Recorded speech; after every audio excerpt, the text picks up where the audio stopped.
There's a few different treatment techniques we can do. So the first one, and one of the most common ones, is the stretch.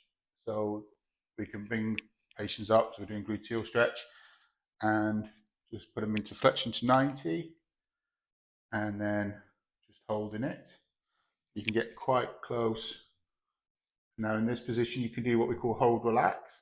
So I just want you to push into my hand here and push in for 5, 4, 3, 2, 1, and rest, and then a bit more of a stretch, and then hold it. And we can get her doing that as a home exercise.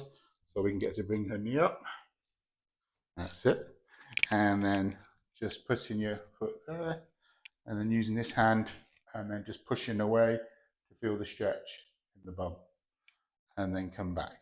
The patient with the foot on the opposite side, and then you're going to be trying to push that way. You hold on to the leg crest and then just push into my hand. So she's pushing into your hand, relax, and then you give more of a stretch. Can you feel that in your bum? And then you start to get stretch in the gluteals. So the MET you can do in prone, so you can bring them up into flexion, and we can just see how much rotation they've got. So if we're looking, so this is internal rotation, so being in a stretch in the buttock, you can then try and get her to bring her foot back or leg back. You resist it and then push a bit more. So take it up to where you start to feel resistance. You okay?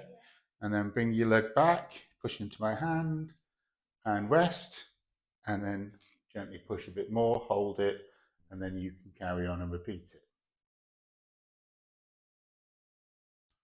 So if when you were doing your neurodynamic test, you found some alterations there, then we can do some slider exercises. Now there's lots of different ones. I'm going to show you one in this position that I use when patients are really quite sore. So I generally get them up, hip to 90. Now we can get the patient to hold underneath, and then as she straightens her knee as far as she's comfortable, she's going to, like that, that's perfect. She's also as well gently going to extend her head as far as it is comfortable. You ready? Okay, off you go. And then down, and then up. And when you come down, bring your chin down to your chest. And you can also, when you come down, let your knee bend as far as it can.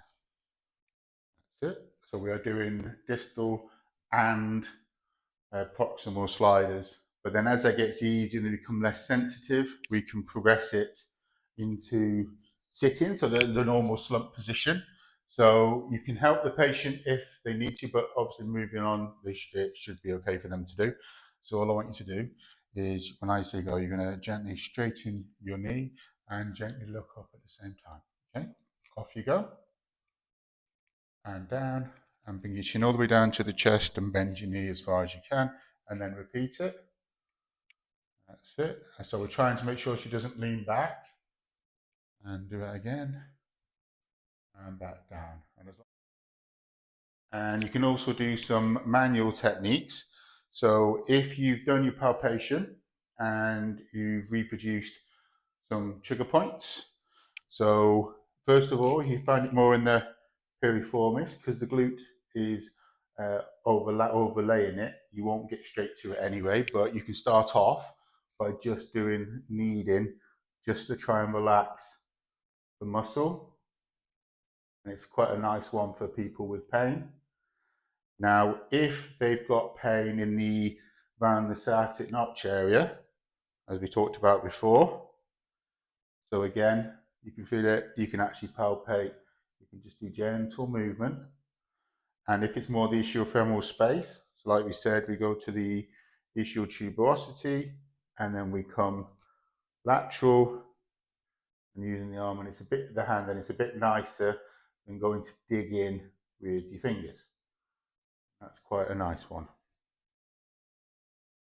So they're the manual techniques for the soft tissue that I use.